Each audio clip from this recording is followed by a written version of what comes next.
where to go. देखो सुनो मत बोलो. Whenever, whatever you are, be 100% Karnataka. किसी को आओ मत कहो, किसी को जाओ मत कहो. ना कुछ पाना ना कुछ खोना.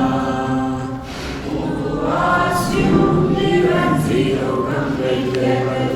मौज में रहो, be happy.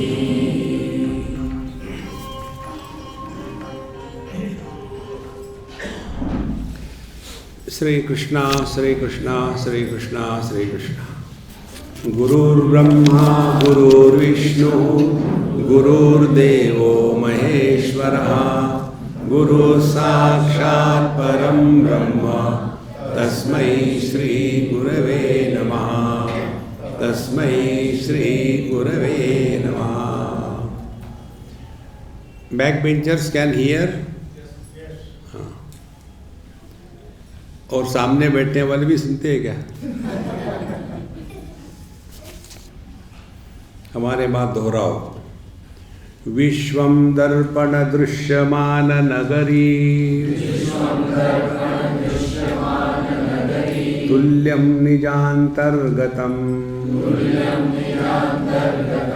पश्यन्नात्मनि मायया बहिरिवोत्. भूतं यथा निद्रया यस्साक्षात् कुरुते प्रबोध समये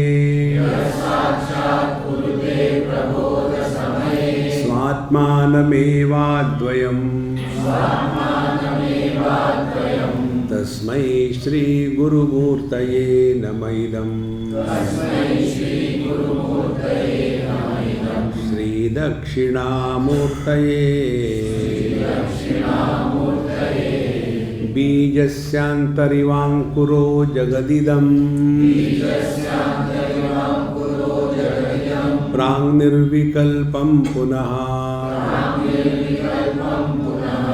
माया कल्पितदेशकालकलना. वैचित्र्यचित्रीकृतं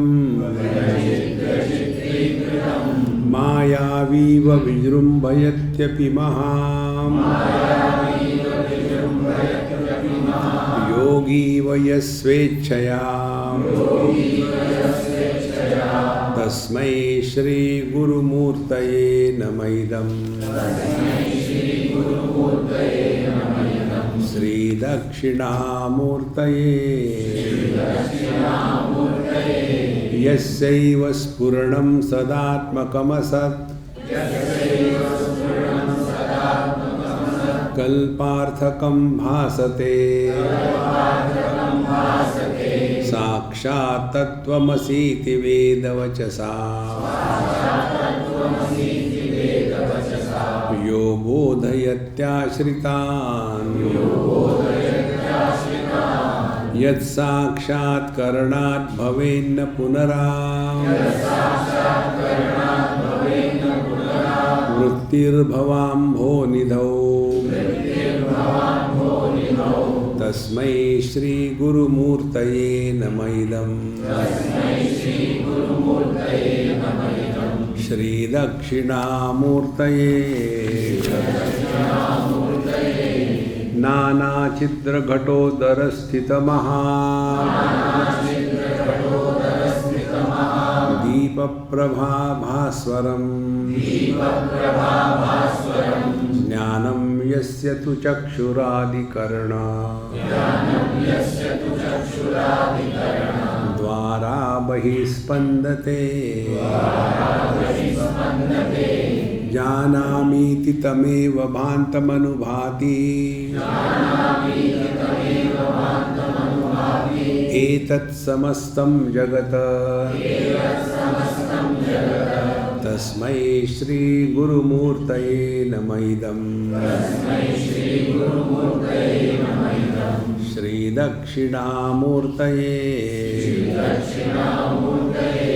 देहं प्राणमपीन्द्रियाण्यपि चलाम् बुद्धिं च शून्यं विदुः स्त्रीमालान्दजडोपमास्त्वहमिति भ्रान्ताभृशं वादिनः मायाशक्तिविलासकल्पितमः व्यामोहसंहारिणे तस्मै श्री गुरुमूर्तये नमः इदम् श्री दक्षिणामूर्तये राहुग्रस्तदिवाकरेन्दुसदृशो मायासमाच्छादनात् सन्मात्रकरणोपसंहरणतो यो भूत्सुषुप्तः पुमान्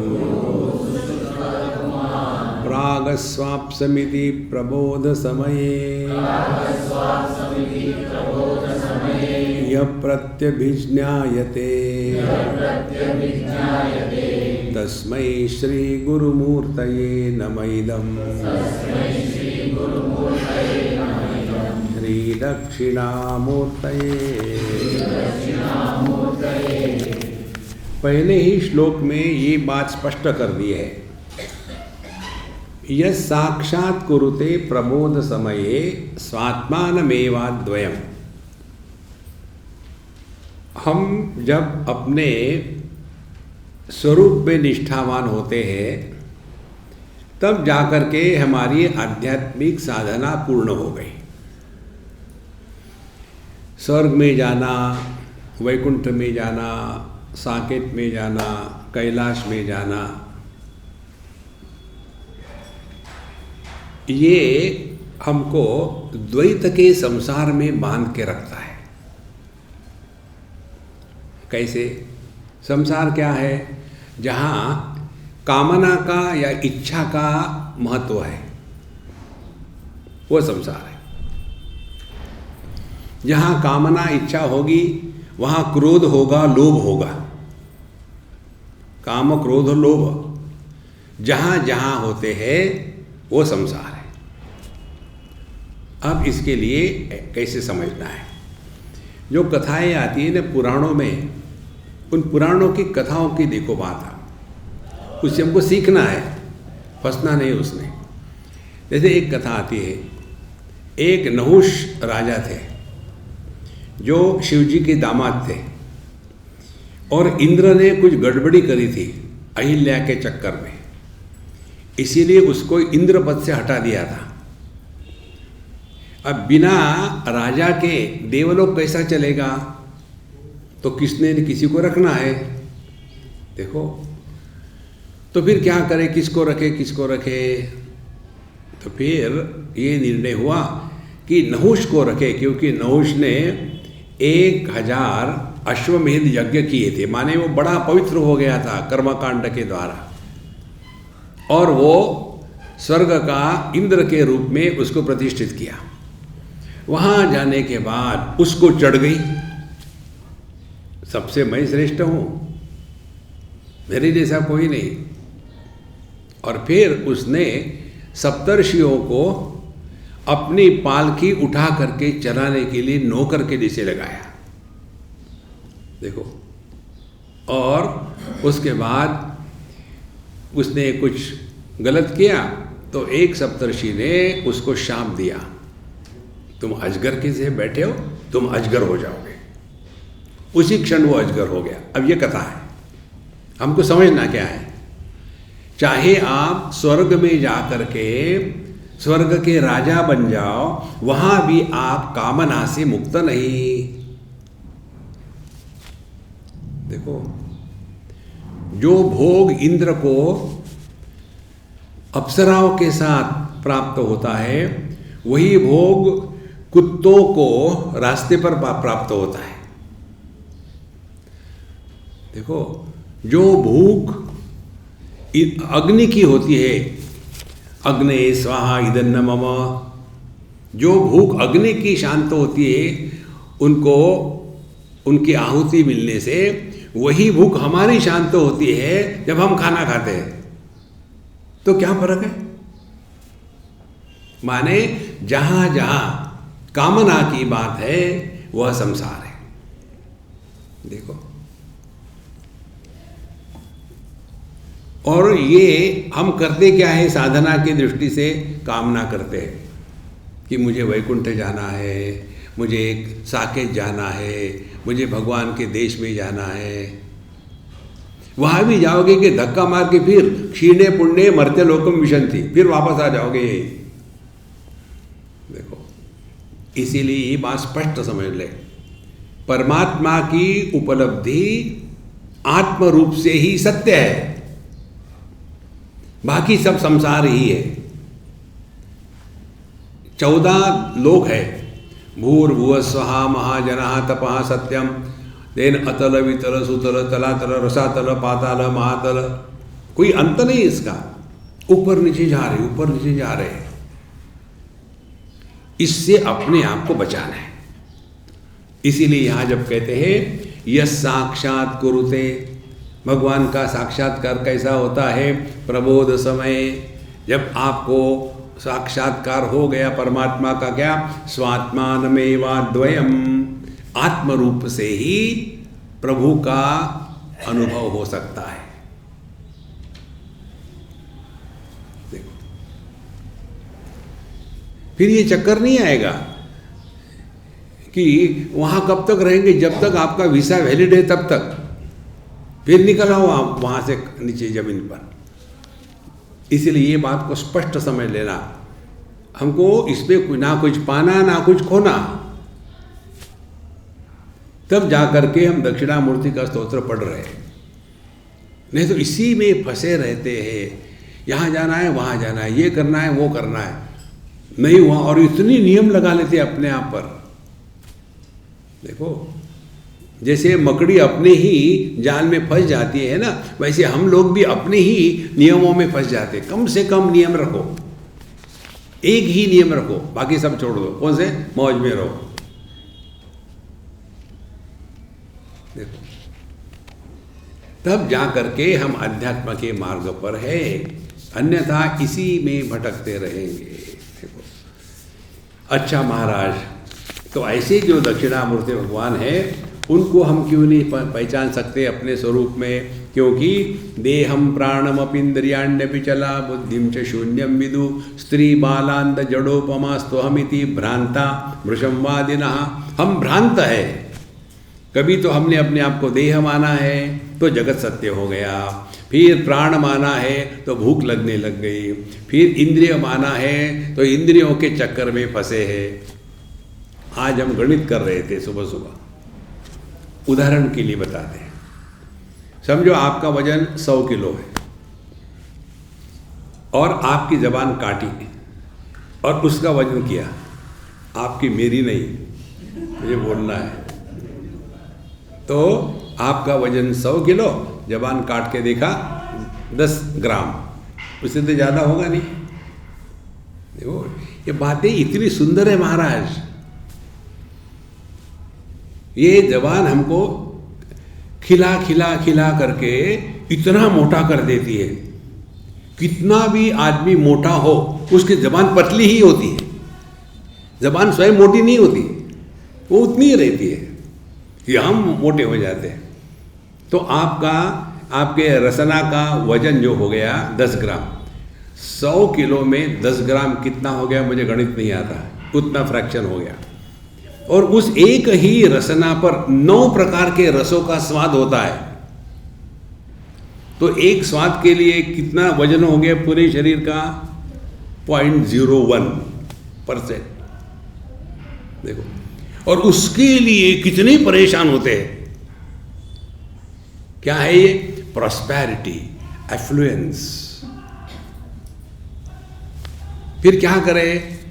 56 भोग, पुष्टि मार्ग, दिन भर खाते रहो। देखो संतो, भ्रांता वृषमवादिनः, हम अपने ही इंद्रियों के, कर्म के, देहात्म भाव के, जीव, पाप, पुण्य, धर्म, विधर्म, इसी में इतने फंसे हैं कि उसमें से निकलना चाहते ही नहीं। और ये क्या है? सब कुछ माया शक्ति विलास कल्पित। ये कल्पित है, वास्तविक नहीं है। किसने कल्पना की? माया शक्ति का विलास है। इसको समझ लो आप।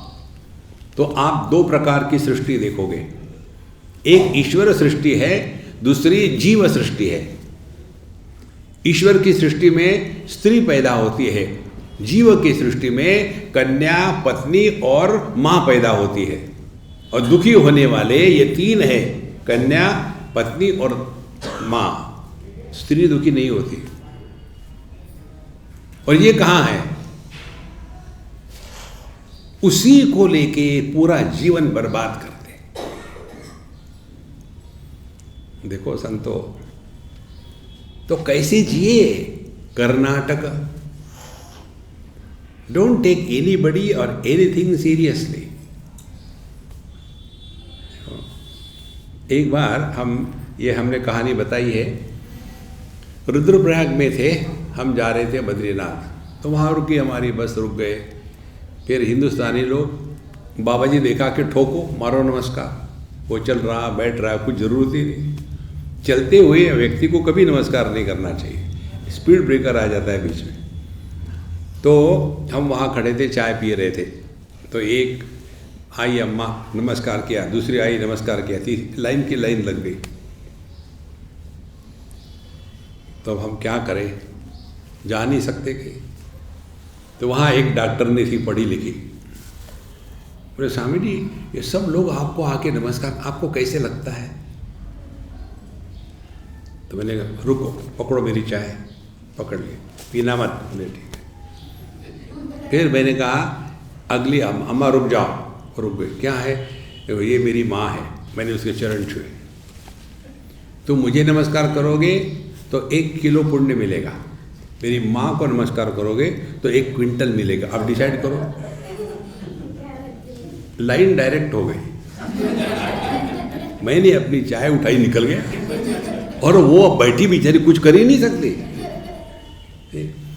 और जब हमारा जाने का समय आया, उस समय फिर मैं उसको अवॉइड कर रहा था, वो मेरे पीछे ही लगी, फिर पकड़ लिया।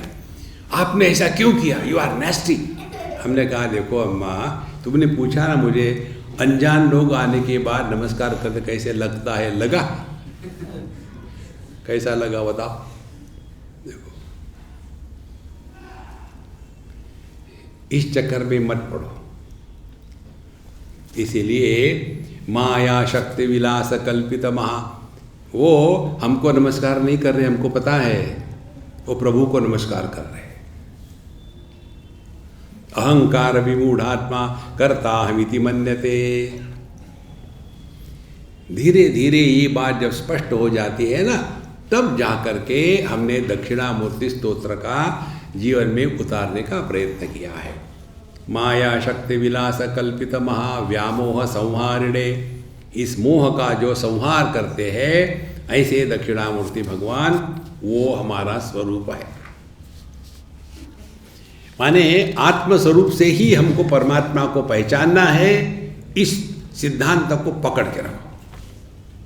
फिर क्या करें? खेलना शुरू कर दो।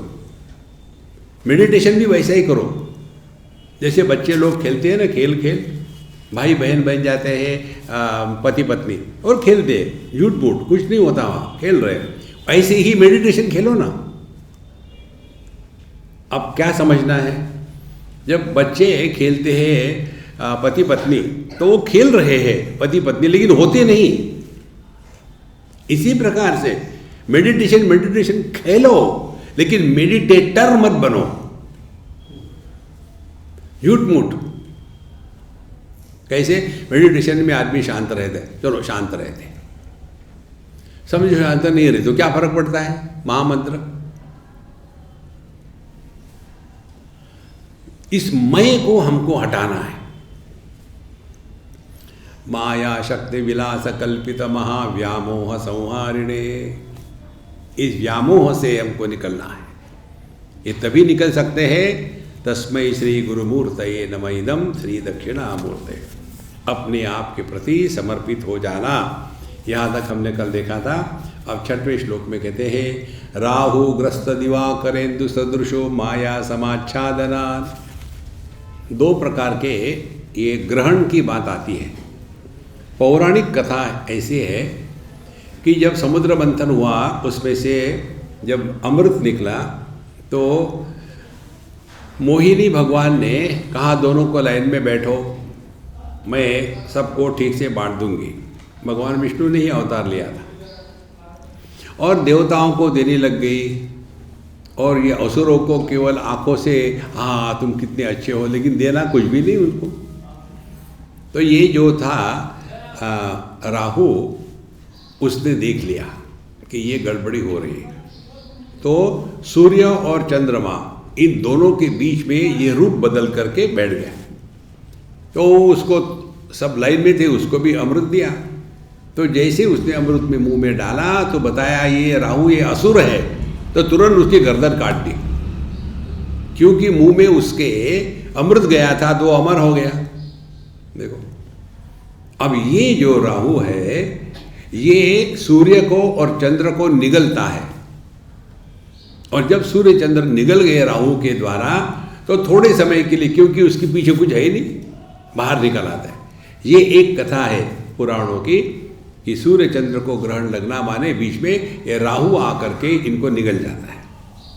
और फिर इसकी आपको मालूम है ये 2 ग्रह, इसकी छाया उस पर पड़ती है, सब कुछ, उसमें कुछ खास बात नहीं। अब हमको समझना क्या है, राहु ग्रस्त दिवाकरेन्दु सदृशो माया समाच्छादनात्। देखो हम अपने आप को इस माया के द्वारा ढक देते हैं थोड़े समय के लिए। देखो हमेशा के लिए नहीं, थोड़े समय के लिए। आपको कितना भी दुख हो, आप हमेशा दुखी नहीं रह सकते। थोड़े समय के लिए आएगा दुख, जैसे कोई मरता है, उस समय आप जाकर के ये देखो, हमारी आध्यात्मिक साधना की प्रक्रिया ये है, हर चीज़ जाके सीखना है। तो एक जगह कोई मर गया आदमी, तो उसकी पत्नी दुखी होगी बेचारी। दुख होने के बाद दुख करो, लेकिन उसमें डायलॉग मार रही, इनकी सिवा तो मैं जिंदा रह नहीं सकती, भगवान मुझे क्यों नहीं उठा लिया, मुझे मरना है मरना है। सब ने संभाला उसको ठीक ठाक, ठीक है। उसके बाद 1 दिन हो गया, 1 महीना हो गया, 1 साल हो गया, 2 साल हो गए, और बाकी लोग परेशान। उस समय तो आप कह रही थी ना इनकी सिवा जिंदा नहीं रह सकती, क्या प्रोग्राम है? इसको देखो आप, कितना भी आपका दुख हो, समय के अनुसार धीरे धीरे वो ढीला होकर के समाप्त हो जाता है। जैसे चाहे खग्रास सूर्य ग्रहण हो या चंद्र ग्रहण हो, हमेशा नहीं टिकता। तो ये राहु जो है ना, यही माया के जैसा है। तादात्म्य कर लिया, संसार सुनो। राहु ग्रस्त दिवाकरेन्दु सदृशो माया समाच्छादनात्। माया का अर्थ हमने आपको फिर बताते हैं। माया का अर्थ इंद्रिय मन बुद्धि, इनके माध्यम से उपलब्ध अनुभूति को सत्य के रूप में स्वीकार करना, इसको कहते हैं माया और माया का कार्य। जिस अनुभूति में इंद्रिय मन बुद्धि का व्यापार नहीं होता, देखो वो परमात्मा। माने यदि हम अपने इंद्रिय मन बुद्धि के प्रभाव से मुक्त हो गए, तो हम जो परमात्मा है, यह राहु ने जो हमको निगल लिया है, उसमें से बाहर आ जाएंगे। देखो हमारा जीवन यही है, केवल इंद्रिय मन बुद्धि इनकी गुलामी। पहले तो इंद्रियों की गुलामी, फिर मन की गुलामी, फिर बुद्धि की गुलामी। इंद्रिय की गुलामी भोग प्रधान, मन की गुलामी ये इमोशन प्रधान, हमेशा रोते रोते रहना, सबका अटेंशन खींचना, सब खुश है, ये बूढ़ा बैठे रहेंगे जो बॉडी, लोगों की शादियां हो रही, सब खुश है, आप ऐसा क्यों है? हाँ हाँ ऐसे ही, ये मैन्युफैक्चरर्स डिफेक्ट है। जगत में रहते समय अपने मुंह को टेढ़ा करके मत रखो, प्रसन्न रहो। देखो ऐसे लोग इमोशनल होते बहुत ज़्यादा, दो क्षण में रो जाएंगे। तीसरे महाभयंकर इंटेलेक्चुअल्स, ये लॉजिक में फंसे रहते हैं। देखो जो बुद्धि संसार बिजनेस चलाने की होती है वो भिन्न होती है, और जो अध्यात्म की बुद्धि होती है वो भिन्न होती है।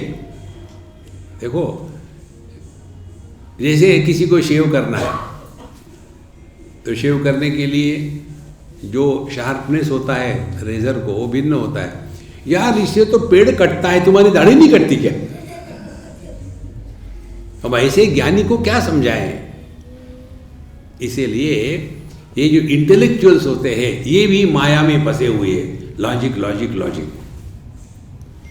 हम उस समय इंग्लैंड में थे और उन दिनों में एक बड़ा बज़वर्ड चल रहा था, गॉड पार्टिकल।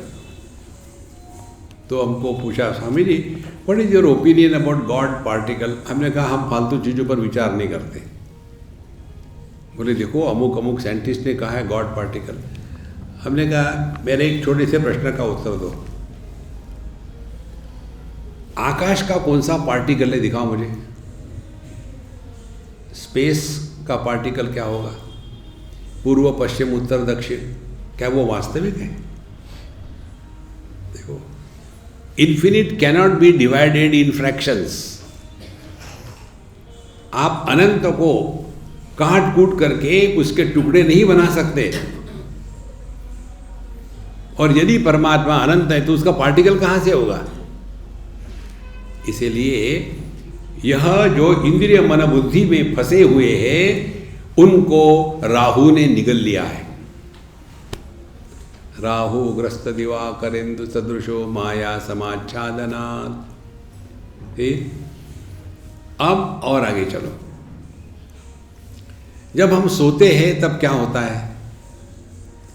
सन्मात्र, केवल शुद्ध सत्ता मात्र, होना मात्र, सन्मात्र। कब? कर्ण उपसंहरणतः। सोना माने क्या? हमने विषयों का त्याग कर दिया, इंद्रियों का त्याग कर दिया, मन का त्याग कर दिया, बुद्धि का त्याग कर दिया। कर्ण उपसंहरणतः। जब सभी उपाधियों का त्याग हो जाता है तब जो बचता है वो हम है। सुषुप्ति में हमारा अभाव नहीं होता। देखो सुषुप्ति में हमारी उपाधियां और उपाधियों के माध्यम से उपलब्ध यह जो जागृत या स्वप्न जगत है उनका भी अभाव हो गया, कि हमारा अभाव नहीं होता। देखो तो जैसे ये राहु ने सूर्य चंद्र को निगला तो क्या उनका अभाव हो गया था? नहीं। जब तक के मायाग्रस्त, जब तक के ये इंद्रिय मन बुद्धि इनके द्वारा हम ढके हैं तभी तक हम में से परमात्मा का प्रकाश बाहर नहीं आता। जहां ये राहु के मुख से निकल गए, राहु का मुख क्या हो गया? इंद्रिय मन बुद्धि की उपाधि, यही राहु का मुख है। और उसमें जब तक रहेंगे तब तक अंधार है। और अंधार क्या है? अंधकार यही है कि जागृत जगत सत्य है। मैं देह हूं, मैं पति हूं, मैं पत्नी हूं, मैं अमीर हूं, मैं गरीब हूं, मैं समझदार हूं, मैं बेवकूफ हूं, यही तो अंधकार है। देखो इसको हमने कितनी सिंपल बताया, इसको पकड़ के रखो। जहां जहां विशेषता को महत्व है वहां वहां संसार है। सन्मात्र परमात्मा निर्विशेष सत्ता है। आकाश को आपको पकड़ना होगा तो मंदिरों में जाने की जरूरत नहीं। जो मंदिर में है वही टॉयलेट में है, क्योंकि निरुपाधिक सत्ता है। और जो निरुपाधिक सत्ता होती है वो उपाधियों को आधार देती है, लेकिन उपाधियों के द्वारा प्रभावित नहीं होती है। जैसे रूप रंग की सत्ता है दृष्टि, तो दृष्टि के कारण ही रूप रंग की सत्ता है, लेकिन रूप रंग के द्वारा दृष्टि प्रभावित नहीं होती। अब कौन सी साधना करोगे बताओ मुझे। हरे राम राम राम हरे हरे कृष्ण हरे कृष्ण हरे राम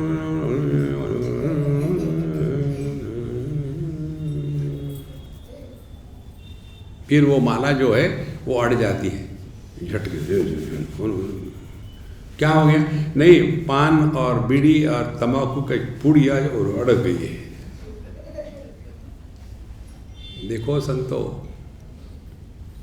अपनी आध्यात्मिक साधना ऐसी हो कि किसी को कल्पना भी ना हो कि आप अध्यात्म के मार्ग पर चल रहे हैं। निरुपाधिक सत्ता, इसको पकड़ के रखो। जहां विशेषता आ गई संसार शुरू।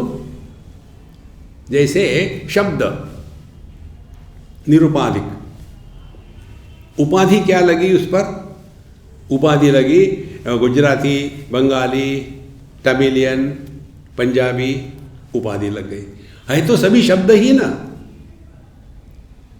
गंध सामान्य है, लेकिन सुगंध, दुर्गंध, तुलसी का गंध।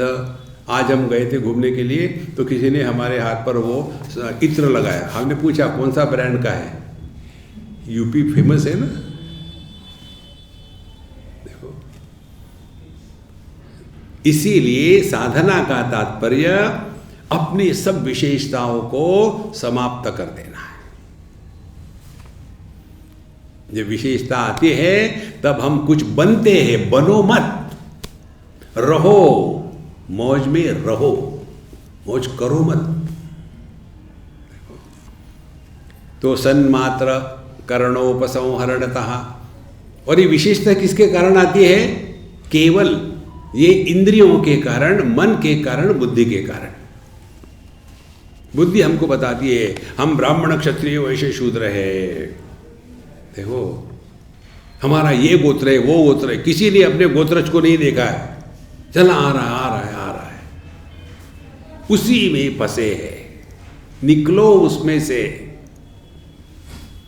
ध्यान से सुनना, ये हम सभी करते हैं। कब? जब खर्राटे मार के सोते हैं तब। सुषुप्ति अवस्था में हम कौन होते हैं?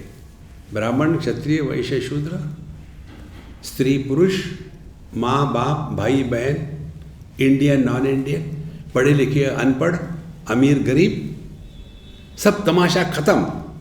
यही कहते हैं सन्मात्र करणोपसंहरणतः। फिर यो भूत सुषुप्त पुमान। तो सुषुप्ति अवस्था में हम निर्विशेष सत्ता है। सुषुप्ति अवस्था में इंद्रिय मन बुद्धि का व्यापार नहीं है, इसीलिए अन्य की प्रतीति नहीं है। अन्य की प्रतीति नहीं है, इसीलिए इच्छा नहीं है। इच्छा नहीं है, इसीलिए संसार नहीं है। संसार नहीं है, इसीलिए आनंद है। और आनंद है, इसीलिए खर्राटे है। देखो, इसमें करना कुछ नहीं है, केवल अपनी फोकल लेंथ को एडजस्ट करना है। बुरी नजर वाले अपनी नजर टेस्ट करा ले। दुनिया में कहीं समस्या नहीं है, समस्या हमारे समझ में है। सन्मात्र करणोपसंहरणतः यो भूत सुषुप्त पुमान। कितनी सहज बात है। ये दो स्थानों पर ध्यान देना, जब आप सोते हो तब और जब आप जगते हो तब। तो सोते समय क्या क्या होता है? हम एक एक वस्तु का, व्यक्ति का, देश का, काल का, परिस्थिति का, लाभ का, हानि का, व्यक्तित्व का, सबका, जिसके कारण हमें विशेषता का बोझा था, उस विशेषता के बोझा को धीरे धीरे हम हटा देते हैं, और जब कोई भी विशेषता का बोझा नहीं रहता उसी समय एकदम खर्राटे शुरू हो जाते हैं। तो साधना क्या हो गई? हमको विशेष नहीं बनना, देखो होलियर देन दाउ, कोई जरूरत नहीं, सबके जैसे रहो, लेकिन हम अपने आप में इतनी विशेषता, इतने नियम लगा लेते हैं। देखो संतो, परमात्मा की उपलब्धि नहीं होती, परमात्मा का अनुभव होता है। उपनिषद कहती है यमय वेश वृणुते तेन लभ्यः तस्यैष आत्मा विवृणुते तनुं स्वाम। परमात्मा हमारे हृदय में प्रकट होते हैं, भय प्रकट कृपाला दीन दयाला। देखो भगवान की प्राप्ति नहीं होती, वो कहा नहीं है, हम उनको केवल प्रकट नहीं होने देते। क्यों? विशेषताओं में फंसे। इसीलिए सन्मात्र करणोपसंहरणतः यो भूत सुषुप्त पुमान। फिर प्रागस्वाप्समिति प्रबोध समये य प्रत्यभिज्ञायते। प्रत्यभिज्ञायते माने उसको याद आता है, स्मरण होता है। किसको स्मरण होता है? प्रागस्वाप्समिति। अरे मैं सो रहा था क्या? ध्यान से सुनना ये वाक्य, इसका भी थोड़ा चिंतन करो। वाक्य है मैं गहरी नींद सोया था, लेकिन बीच बीच में एक आध दो बुरे सपने भी आए। ये वाक्य कौन कह सकता है? ये वाक्य जागृत पुरुष नहीं कह सकता, क्योंकि सुषुप्ति अवस्था में जागृत पुरुष नहीं होता। ये वाक्य स्वप्न पुरुष नहीं कह सकता, क्योंकि स्वप्न पुरुष भी सुषुप्ति में नहीं था। मुझे बुरा सपना आया था, ये वाक्य जागृत पुरुष नहीं कह सकता। कौन कहता है वाक्य? करो चिंतन, रोज सोते हो ना? देखो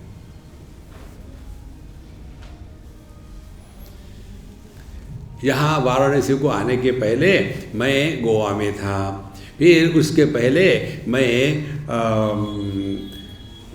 गुजरात में था, उसके बाद फिर उसके भी पहले मैं बम्बई में था, उसके भी पहले मैं कलकत्ते में था।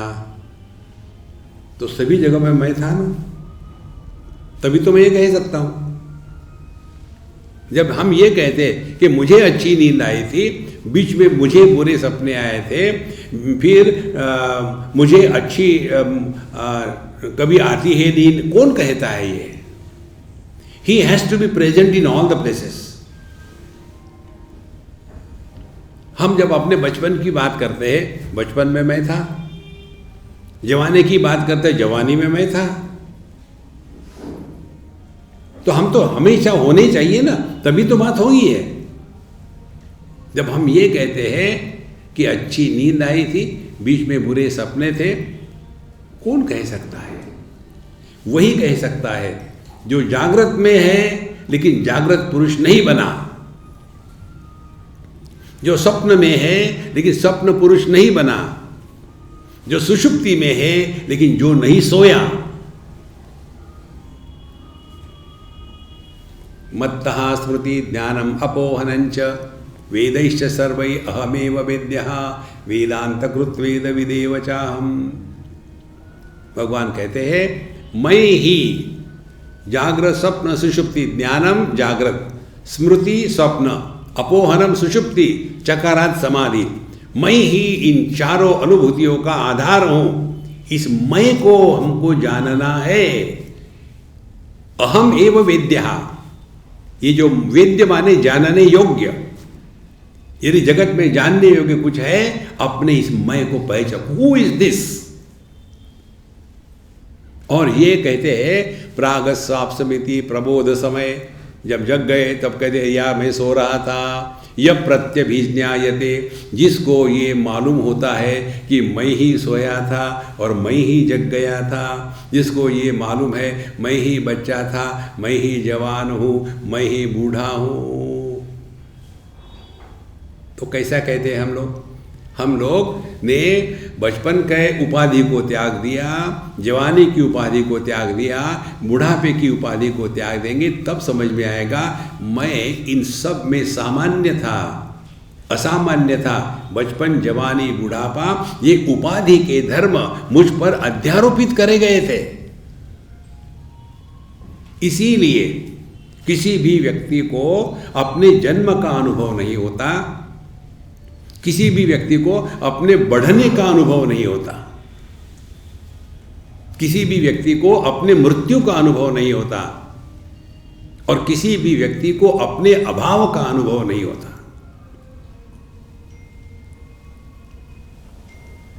प्रागस्वाप्समिति प्रबोध समये यः प्रत्यभिज्ञायते, केवल अपना स्मरण करना है। तस्य स्मृति तदेव निष्ठा।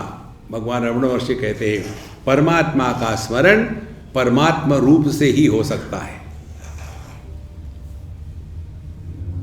देखो, भगवान का स्मरण नहीं हो सकता। भगवान का स्मरण क्या है? ध्यान से सुनना है। ये प्रश्न हमको पूछा गया था, हम गुवाहाटी में थे और हमारे जो होस्ट थे, बहुत पुरानी बात है, तो जैन लोग थे, वो हमारे बड़े घनिष्ठ मित्र।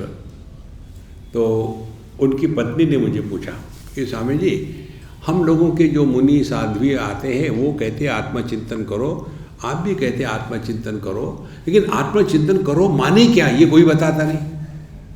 मैंने कहा मालूम ही नहीं, क्या बताएंगे? नहीं आप बताइए। हमने कहा हम सिंपल बताते हैं। क्या? आत्मचिंतन करो माने अनात्म चिंतन का अभाव।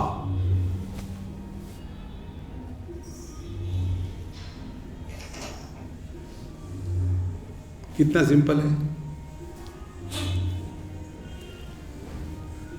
देखो। हमको हमारा ध्यान अपनी आंखों पर यदि लाना हो तो क्या करना है? हम जाते हैं डॉक्टर के पास, आंखों के डॉक्टर के पास गए और डॉक्टर पूछता है हाँ क्या बात है, जरा आंखें देख लेना। तो फिर डॉक्टर हमको कहेगा बैठो यहाँ, फिर सामने एक बोर्ड होगा, बोले पढ़ सकते हैं कि आप? नहीं। अच्छा कोई बात नहीं। फिर और बड़ा किया आकार, उस फॉन्ट का साइज बड़ा कर दिया। अब पढ़ो, पढ़ सकते हैं क्या? नहीं। अच्छा और बड़ा करो, अब पढ़ सकते हैं क्या? नहीं। तो क्यों नहीं पढ़ सकते? बोले मुझे अंग्रेजी आती ही नहीं। अब इसके आंखों को कैसा देखें?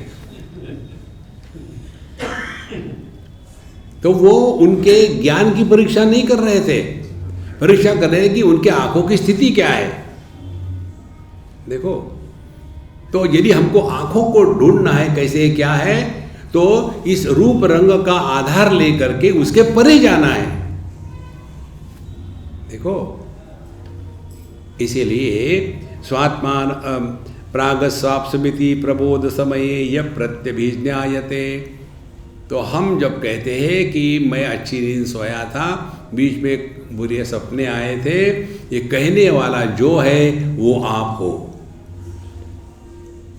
जो जागृत में कह रहा है, जिसने सपने देखे थे और जो सुषुप्ति में था, ये तीन उपाधियों का एक जो आधार है वो अपना स्वरूप है। ये उदाहरण हमने 1000 बार दिया है। मैं ही पुत्र हूं, मैं ही पति हूं, मैं ही पिता हूं, तो क्या मैं 3 बना? ये दुखी होने वाले कौन है? ये 3 बेवकूफ जो कहीं नहीं है। देखो संतो, जो नहीं है उसको आप कैसे सुधारोगे? यही बात ये दुनिया की है। ये दुनिया हमेशा ऐसी ही रही है, इसमें एक भी बात नई नहीं है। भगवान की लीला चल रही है। आपके सभी समस्याओं का यदि समाधान चाहिए, एक शब्द को पकड़ के रखो, या तो कहो राम लीला या तो कहो कृष्ण लीला, और लीला में सब कुछ होता है। देखो, देवता और असुर दोनों ही ब्रह्मा जी के ही पुत्र हैं, बाहर से नहीं आए।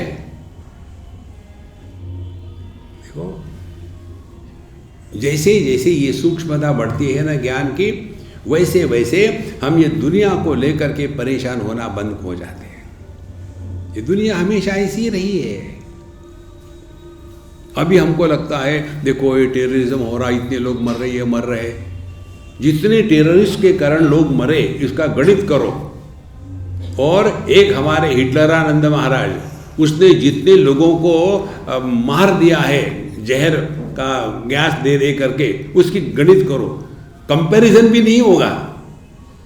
उसको लेकर के परेशान होते हैं कि हम नहीं, क्योंकि हम वहाँ नहीं थे। और यही प्रश्न पूछते हैं लोग, स्वामी जी ये दुनिया इतनी भयानक क्यों है? क्या पहले नहीं थी क्या? मुझे नहीं लगता पहले इतनी खराब होगी, बाद में नहीं रहेगी, सवाल ही नहीं। इससे और क्या खराब हो सकती है? क्योंकि पहले आप नहीं थे, बाद में आप नहीं रहोगे, अब आप हो, इसीलिए दुनिया खराब है। अपने आप को बचाओ, यू चेंज। कल आपको बताया था ना, आप जूते पहनो, रास्ते को साफ करने के चक्कर में मत पड़ना, आप जूते पहनो। देखो जैसे जैसे सूक्ष्मता बढ़ती है ना ज्ञान की, तब ये समझ में आता है। प्रागस्साप समिति प्रबोध समये यह प्रत्यभिज्ञायते, जिसने ये अपना स्मरण किया कि जागृत में भी मैं स्थूल देह के साथ तादात्म्य होकर के जागृत पुरुष बना था, स्वप्न में भी मैं मन के विकारों के साथ तादात्म्य करके स्वप्न पुरुष बना था, और सुषुप्ति में मैं ही इन दोनों के अभाव के साथ तादात्म्य करके सुषुप्त पुरुष बना था। लेकिन असल में ना तो मैं जागृत पुरुष हूँ, ना तो स्वप्न पुरुष हूँ, ना सुषुप्त पुरुष हूँ। ये तीनों के तीनों जैसे आकाश में बादल आए, गरजे, बरसे, चले गए, जागृत अवस्था खत्म। फिर बादल आए, गरजे, लेकिन बरसे नहीं, स्वप्नावस्था खत्म। फिर रात का अंधकार, इन तीनों का प्रभाव आकाश पर शून्य है। इसी प्रकार से चिदाकाश पर यह जागृत स्वप्न सुषुप्ति के बादल आके चले जाते हैं, लेकिन इस चिदाकाश को ना कुछ लेना, ना कुछ देना, ना कुछ पाना, ना कुछ खोना।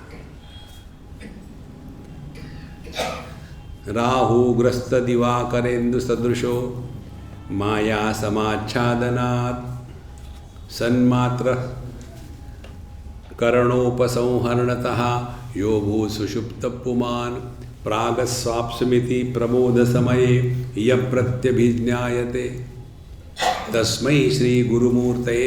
ये अपना स्वरूप है, ये है भगवान गुरुमूर्ति, हमसे दूर नहीं, वही नाटक कर रहे हैं। देखो इसीलिए रामलीला कृष्ण लीला देखते हो ना, दोनों के उदाहरण देंगे आपको। जब कृष्ण लीला होती है, रास लीला होती है, हमारे वृंदावन में जाओ आप देखेंगे, वहाँ एक विचित्र बात है, राधा जी का पाठ करने वाला हमेशा लड़का होता है, लड़की नहीं होती। और बड़े सुंदर लड़के को वो चूज करके उसको वैसा ड्रेस करते, हंसने वाला, खेलने वाला, गदगद करने वाला। लेकिन जैसे उसको राधा जी के पाठ के लिए सिलेक्ट किया जाता है, उसको वैसा मेकअप करता है, वो लड़का एकदम इतना गंभीर हो जाता है। तो हमने वहाँ के जो रास लीला के सज्जन थे उनको पूछा, बोले स्वामी जी हमको भी पता नहीं, लेकिन होता जरूर है, आप जो कह रहे हैं ठीक है। तो वहाँ लड़का राधा रानी बन जाता है, होता नहीं। और ये अपने रामायण की रामलीला में देखो, राम है वो भी लड़का है, सीता है वो भी लड़का है, हनुमान जी वो भी लड़का है। देखो ये लीला है, लीला में सब चलता है। लीला किस लिए करते हैं? टाइम पास करने के लिए। यह अपनी संसार लीला चल रही है। कितने लोगों की शादियां हो गई, कितने बड़े हो गए, कितने छोटे हो गए, कितने पैदा, कितने मरे, कौन सी नई बात है? क्या दुनिया में शादी पहली बार हुई है? क्या बच्चे पहली बार पैदा हो गए?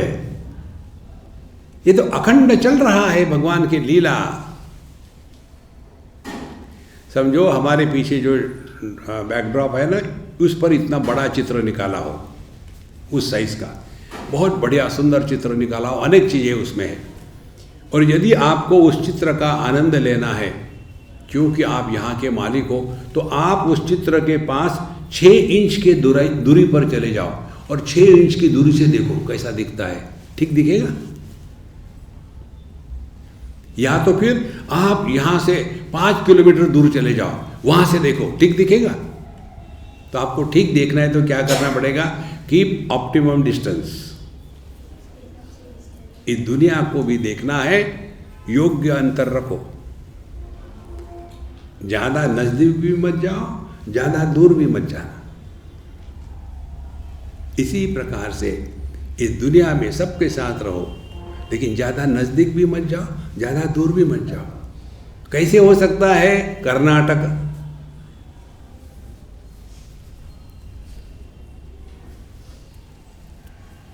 आ गया ना मजा?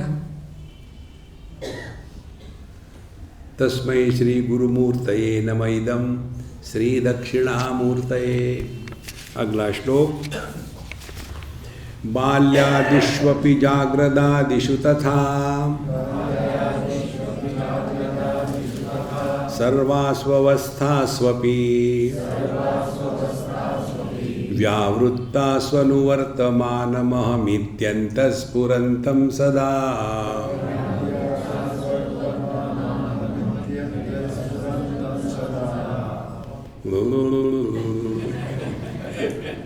आगे पीछे मत चैंटिंग करो, साथ साथ करो। जिनको आता है वो ज़्यादा ही स्पीड मारते हैं, सबके साथ चलो, आगे पीछे नहीं। बाल्यादिष्वपि जाग्रदादिषु तथा सर्वास्वस्थास्वपि व्यावृत्तास्वनुवर्तमानमहमित्यन्तःस्फुरन्तं सदा।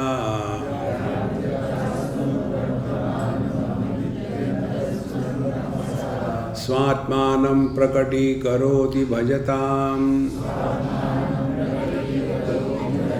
यो मुद्रया भद्रया। तस्मै श्री गुरुमूर्तये नमः इदं श्री दक्षिणामूर्तये।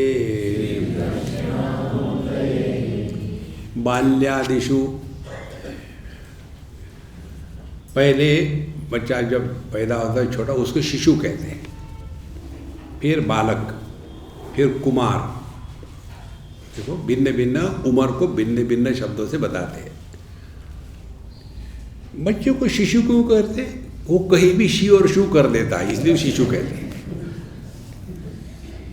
तो बाल्यादिषु, जागृदादिषु, तो सभी शरीर की अवस्थाएं जितनी हैं, जन्म से लेकर के मरने तक के, बाल्यादिषु। फिर जागृदादिषु, फिर जागृत स्वप्न सुषुप्ति, इन तीनों अवस्थाओं में, बाल्यादिषु अपि जागृदादिषु तथा सर्वासु अवस्थासु अपि, और अपने जीवन की सभी अवस्थाएं, स्वास्थ्य, रोग, लाभ, हानि, दोस्त, दुश्मन, सुख, दुख, सभी अवस्थाओं में, सभी उम्र में, और जीवन की जागृत स्वप्न सुषुप्ति सभी प्रकार की अनुभूतियों में व्यावृत्त सनुवर्तमानमहम इत्यन्तःस्फुरन्तं सदा, सब में जो सबका आधार है, और वहाँ अहम इत्यन्तःस्फुरन्तं सदा, जो मैं या अहम के रूप में सबका आधार है।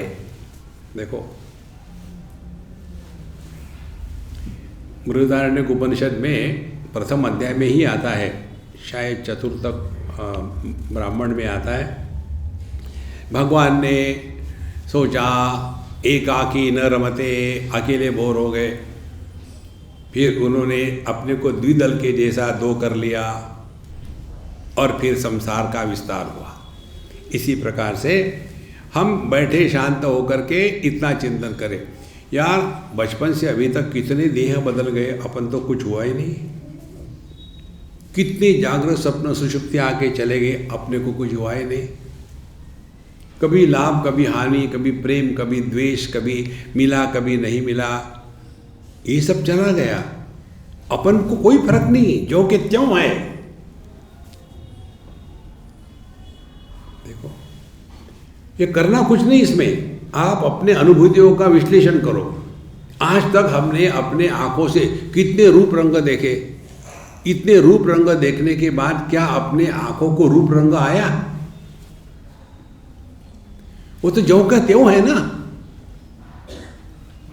कितने शब्द सुने हमने अच्छे बुरे, श्रवण शक्ति पर कोई प्रभाव नहीं पड़ता। देखो कितने रसों का हमने स्वाद लिया है, रसना ज्यों की त्यों, रसना का अपना कोई स्वाद नहीं है। धीरे धीरे ये बात समझ में आती है कि हम पर किसी का भी प्रभाव नहीं पड़ता, और इसीलिए कितने भी सत्संग सुनो हम सुधरेंगे नहीं, प्रभाव नहीं पड़ता। अब ये मैन्युफैक्चरर्स डिफेक्ट है और क्या है। देखो तो बाल्यादिषु जागृदादिषु सर्वासु अवस्थासु अपि, माने अपने जीवन के सभी क्षेत्रों में व्यावृत्तासु अनुवर्तमानम, इस सब में एक, अनु माने कंटिन्यूस, वर्तमान माने होना, जो अखंड सत्ता है। क्या अखंड सत्ता है? अहम इति स्फुरंतम सदा, हर जगह में अहम अहम का भाव बना रहता है। देखो तो पहले क्या प्रकट होता है? अहम भाव। जिस भाव में विशेषता नहीं है, निर्विशेष अहम परमात्मा है, या परमात्मा की अभिव्यक्ति है। छोटे बच्चों को जब पूछते कौन आया, वो कहता मैं आया। मैं माने कौन? माने विशेषता हमको चाहिए। जिस मैं के साथ विशेषता नहीं है, यह निर्विशेष मैं ही परमात्मा है। देखो भगवान श्री कृष्ण ने जो भगवत गीता में बताया है, वो देवकी पुत्र ने नहीं बताया, वो गोपिका वल्लभ ने ही बताया। बताने वाला कौन था? अजोपि सन नव्यात्मा भूतानाम ईश्वरोपि सन प्रकृतिम सामधिष्ठाय संभवाम्यात्म माया अजहा अपि, ना तो मेरा जन्म हुआ है ना मुझे परिवर्तन हुए।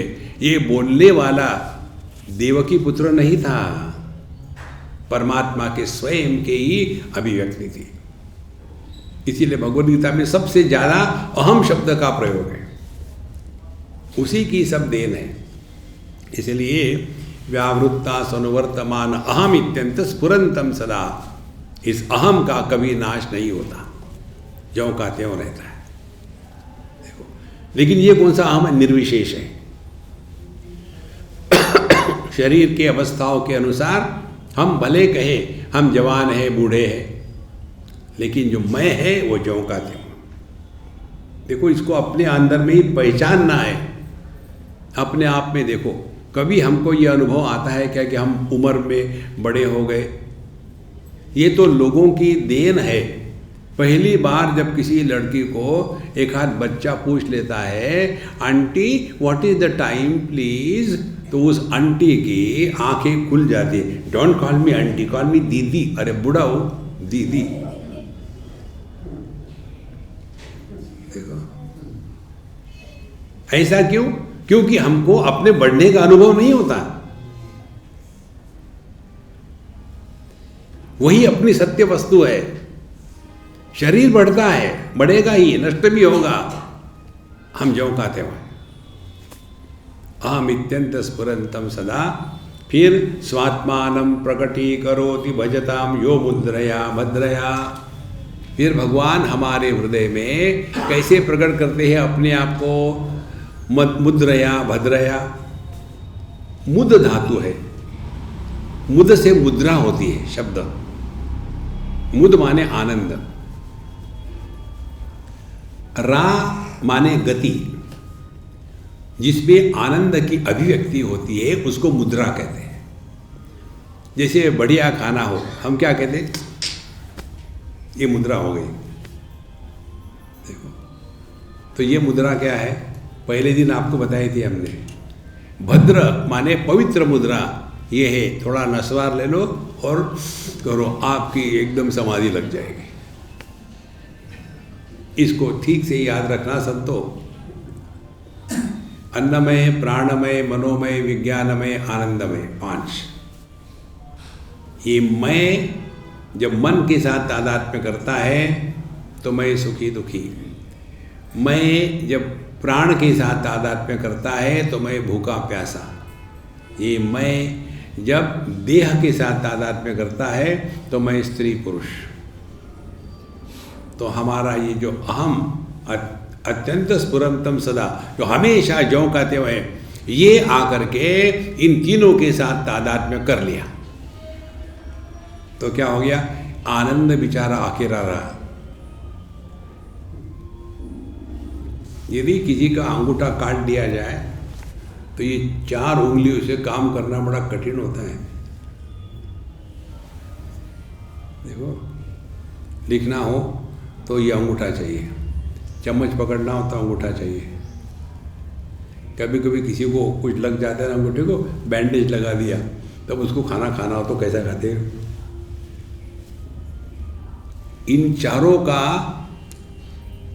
महत्व तभी है जब अंगूठा है, लेकिन ये जो मैं है ये तीनों के साथ जुड़ गया है।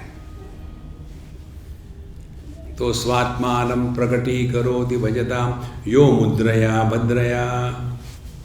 ऐसा क्यों? क्योंकि जो शब्दों के द्वारा नहीं बताया जा सकता। यतो वाचो निवर्तन्ते अप्राप्य मनसा सह, शब्द मन बुद्धि के परे है, तो फिर कैसे बतावे? वो एक मुद्रा से बताते हैं। देखो, तो यही मुद्रा का अर्थ है। देखो, इसको यदि हम ठीक से ग्रहण करें तो क्या पता चलेगा? पहली साधना देहात्म भाव की निवृत्ति, दूसरी साधना दुनिया भर के नियमों में मत फंसो। ठीक है, आप घास खाओ, ये घास में भी 1000 नियम लगा दिए। ठीक है, फिर हम घास खाते, अब दूसरे लोग कोई खाते, आप क्यों परेशानी है? देखो, अन्य को सुधारना, अन्य को उपदेश देना, ये अथॉरिटी हमको किसी ने नहीं दी है।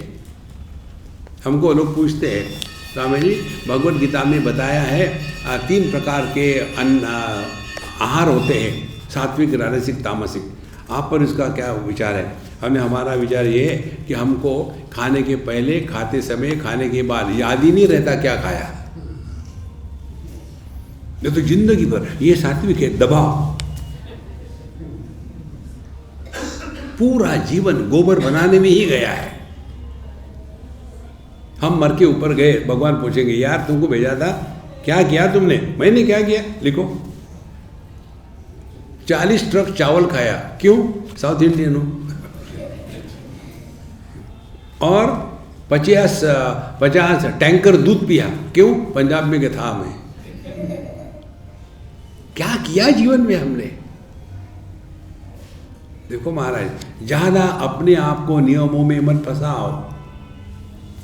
इतने नियम लगा देते हैं कि हमारे नियमों के कारण दूसरे लोग परेशान होते हैं। इसलिए पहली बात अपने देहात्म भाव की निवृत्ति। अब देह के भाव की निवृत्ति हो रही है, इसके लक्षण क्या है? कैसे पता चले कि हमारे देहात्म भाव की निवृत्ति हो गई? तो उसके 2 लक्षण हैं। पहला लक्षण है, जगत के वस्तुओं के प्रति हमारा आकर्षण उतनी मात्रा में कम हो जाएगा। देखो, सुषुप्ति में हमारा देहात्म भाव नहीं होता, तो जगत के वस्तुओं के प्रति 0 आकर्षण है।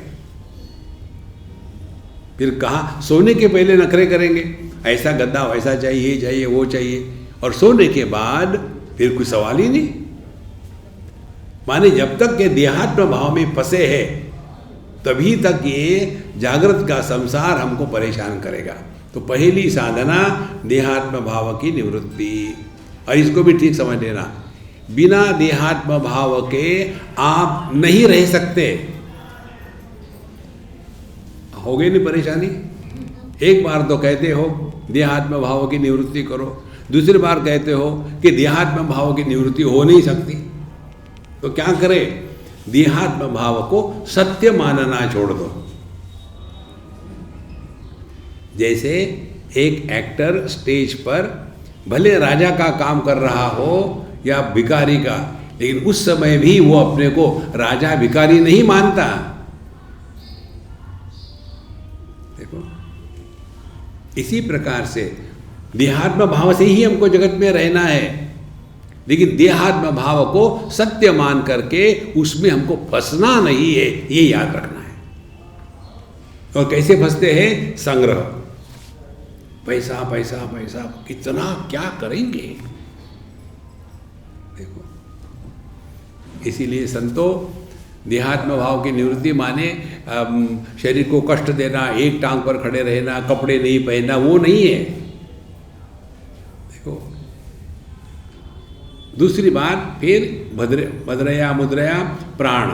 प्राण माने भूख और प्यास। खाने को लेकर के जितने परेशान होते हैं हम, और किसी को लेकर के नहीं होते। हम जब जाते हैं ना चाइना, जापान इत्यादि, तो यहाँ के हमको कई लोग पूछते हैं, स्वामी जी आप चाइना में जाते हो, वहाँ खाने का क्या है? अरे यार, मैं वहाँ खाने के लिए नहीं जाता हूँ, सत्संग के लिए जाता हूँ। वो नहीं पूछेगी खाने का क्या है। क्या आप साथ में ले जाते हैं? चूल्हा। देखो महाराज, पूरी जिंदगी उसी में लगी हुई है। आपके शरीर के लिए जिसकी आवश्यकता है वो आपको मिलेगा। स्वात्मानं प्रकटीकरोति भजताम यो मुद्रया भद्रया। फिर तीसरी बात, इस जगत में इमोशनल मत हो। देखो, हमारा मैं इस मन के साथ जुड़ करके इतना इमोशनल हो जाता है, हमको इमोशनल नहीं रहना है। We must have emotions, but we should not be emotional. भावना प्रधान होना चाहिए, लेकिन भावुक नहीं होना चाहिए। तब जाकर के हम ये मन के द्वारा प्रभावित होना बंद हो जाएंगे। तो स्वात्मानं प्रकटीकरोति भजताम यो मुद्रया भद्रया, तस्मै श्री गुरुमूर्तये नमः इदं श्री दक्षिणामूर्तये। तो यह जो दक्षिणामूर्ति भगवान है, यही अपना स्वरूप है। अपने आप को कोसो मत, पापो हम पाप कर्मा हम। आप पापी नहीं हो। आप जानते हो या नहीं जानते हो, आप चाहते हो या नहीं चाहते हो, आप साक्षात परमात्मा स्वरूप हो। ये बड़ी जबरदस्ती है। देखो महाराज, अपने परमात्मा स्वरूप की विस्मृति, यही संसार है।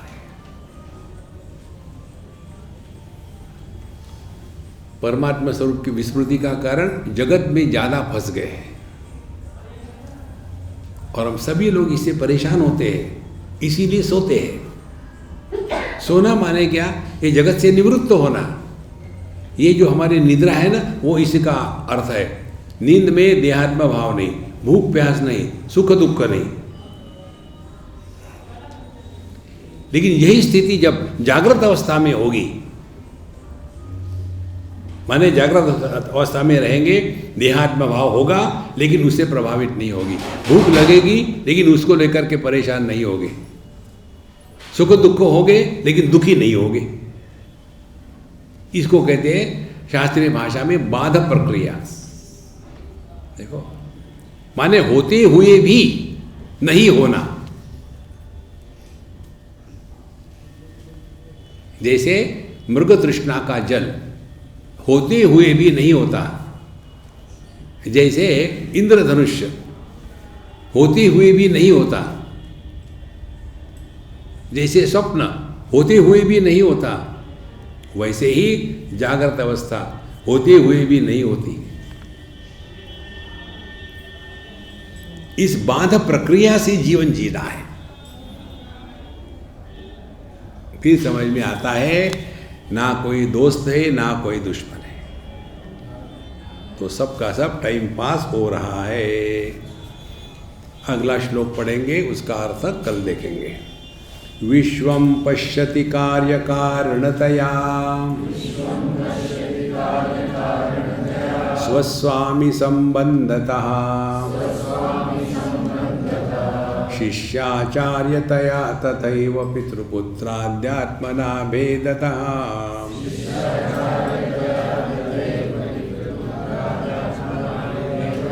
स्वप्ने जागृति वाय एष पुरुषो माया परिभ्रामितः तस्मै श्री गुरुमूर्तये नमः इदम् श्री दक्षिणामूर्तये। ओम पूर्णमदः पूर्णमिदं पूर्णात् पूर्णमुदच्यते पूर्णस्य पूर्णमादाय पूर्णमेवावशिष्यते। ओम शांति शांति शांति। हरि ओम। श्री गुरुभ्यो नमः। हरि ओम।